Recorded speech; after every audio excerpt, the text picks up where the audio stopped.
ख्वाहिशों का दरिया। तारुफ। ये कहानी सहराम की सरजमीन में परवान चढ़ने वाली एक लड़की यास्मीन की है, जो अपनी किस्मत से लड़ने और अपने ख्वाबों को हकीकत में बदलने की जुस्तजू करती है। यास्मीन का दिल हमेशा अपने ख्वाबों की किश्ती पर सवार होता था, लेकिन जिंदगी की मुश्किलात और रिवायती रिवायत ने उसे एक कैद खाने में महसूर कर दिया था। वो अपने अंदर एक दरिया बहता हुआ महसूस करती थी, ख्वाहिशों का दरिया, लेकिन उसके इर्द गिर्द सहरा ही सहरा था। बचपन और ख्वाब। यास्मीन एक छोटे से गांव में पैदा हुई जहां जिंदगी का मतलब बस जिंदा रहना था। सहराई इलाके की तपती हुई जमीन और सख्त हालात ने लोगों की रूहों को भी खुश्क कर दिया था। मगर यास्मीन का दिल हमेशा बागों, दरियाओं और आज़ाद जिंदगी की ख्वाहिश में सरगर्म रहता था। बचपन में जब वो अपनी मां से पुरानी कहानियां सुनती, तो उनमें हमेशा दरिया और समंदर का जिक्र होता। उसके दिल में एक अजीब सी बेचैनी होती, जैसे कोई भूला हुआ ख्वाब जागने की कोशिश कर रहा हो। वो रातों को आसमान में चमकते सितारे देखती और सोचती कि शायद इसका नसीब भी उन सितारों जैसा हो सकता है, दूर, रोशन और बेहद खूबसूरत। शादी का बंधन। जब यास्मीन जवान हुई तो गांव की रिवायत के मुताबिक उसकी शादी तय कर दी गई। इसका शौहर रफीक एक सीधा सादा आदमी था जो अपने काम में मगन रहता और जिंदगी को उसी डगर पर गुजारने का कायल था जैसा इसके आबा व अजदाद ने किया था। रफीक एक जिम्मेदार शख्स था, लेकिन वो यास्मीन के दिल की ख्वाहिशात को कभी समझ नहीं पाया। यास्मीन ने अपनी जिंदगी को निभाने की कोशिश की, लेकिन उसका दिल हमेशा बेचैन रहता। इसका अंदरूनी दरिया शोर मचाता रहा, उसे बगावत की तरफ धकेलता रहा, मगर वो अपने हालात से मजबूर थी। ख्वाबीदा किश्ती। एक दिन यास्मीन को एक ख्वाब आया। इसने देखा कि वो एक दरिया के किनारे खड़ी है और एक खूबसूरत किश्ती उसे अपने पास बल्ला रही है। वो किश्ती इसकी ख्वाबों की किश्ती थी, जो उसे दरिया के पार एक नई दुनिया में ले जा सकती थी। यास्मीन की आंख खलते ही उसने ख्वाब को हकीकत बनाने का फैसला किया। यास्मीन ने अपनी जिंदगी की सिमत बदलने की ठान ली। इसने फैसला किया कि वो इस कैद खाने से निकलकर इस दुनिया को तलाश करेगी जहां इसकी ख्वाहिशों का दरिया बहता है। लेकिन उसे मालूम था कि ये रास्ता आसान नहीं होगा। फरार का मंसूबा। यास्मीन ने अपनी बहन जहरा से बात की, जो हमेशा इसकी सबसे बड़ी हमराज रही थी। जहरा ने उसकी बात सुनी और उसे समझाया कि फरार का ये मंसूबा न सिर्फ खतरनाक हो सकता है, बल्कि उनके खानदान की इज्जत पर भी हर्फा सकता है।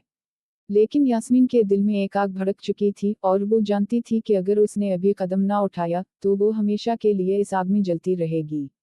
यास्मीन ने रात के अंधेरे में खामोशी से अपना सफर शुरू किया।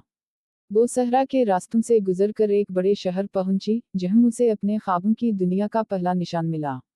शहर के लोग मुख्तलिफ थे, उनकी जिंदगियां तेज रफ्तार थीं, लेकिन यास्मीन का दिल एक नई आज़ादी महसूस करने लगा। नए दोस्त और नई दुनिया। शहर में यास्मीन की मुलाकात कुछ लोगों से हुई जो उसके जैसे थे, अपने ख्वाबों की तलाश में निकले हुए मुसाफिर। इनमें से एक लड़की आयशा यास्मीन की हमसफर बन गई। आयशा एक आज़ाद रूह थी, जो अपने ख्वाबों को पाने के लिए हर रुकावट से लड़ चुकी थी। इसने यास्मीन को सिखाया कि ख्वाबों की दुनिया पाने के लिए सबसे पहले अपनी ज़ात को पहचानना ज़रूरी है। यास्मीन और आयशा ने कई महीने इस शहर में गुजारे, जहां इन्होंने जिंदगी को एक नए अंदाज से देखा। लेकिन यास्मीन के दिल में अब भी दरिया की पुकार बाकी थी। वो जानती थी कि उसका सफ़र अभी ख़त्म नहीं हुआ, और वो इस दरिया को तलाश करने के लिए मज़ीद आगे जाना चाहती थी। ख्वाहिशों का दरिया। आखिरकार एक दिन आयशा ने यास्मीन को एक पुरस्कार आदमी, बाबा शम्स के बारे में बताया, जो दूर दराज के इलाकों में रहता था और लोगों को उनकी असल मंजिल की तरफ रहनुमाई करता था। बाबा शम्स एक सूफी बुजुर्ग था, जिसके बारे में कहा जाता था कि इसके पास हर सवाल का जवाब होता है। यास्मीन ने बाबा शम्स का पता लगाने का फैसला किया और अपने सफ़र की आखिरी मंजिल की तरफ चल दी। कई दिनों की मसाफत के बाद वो एक छोटे से गांव में पहुंची, जहां बाबा शम्स रहता था। बाबा शम्स ने यास्मीन को देखा और मुस्कुरा दिया, जैसे वो पहले ही जानता हो कि वो कौन है और क्या तलाश कर रही है।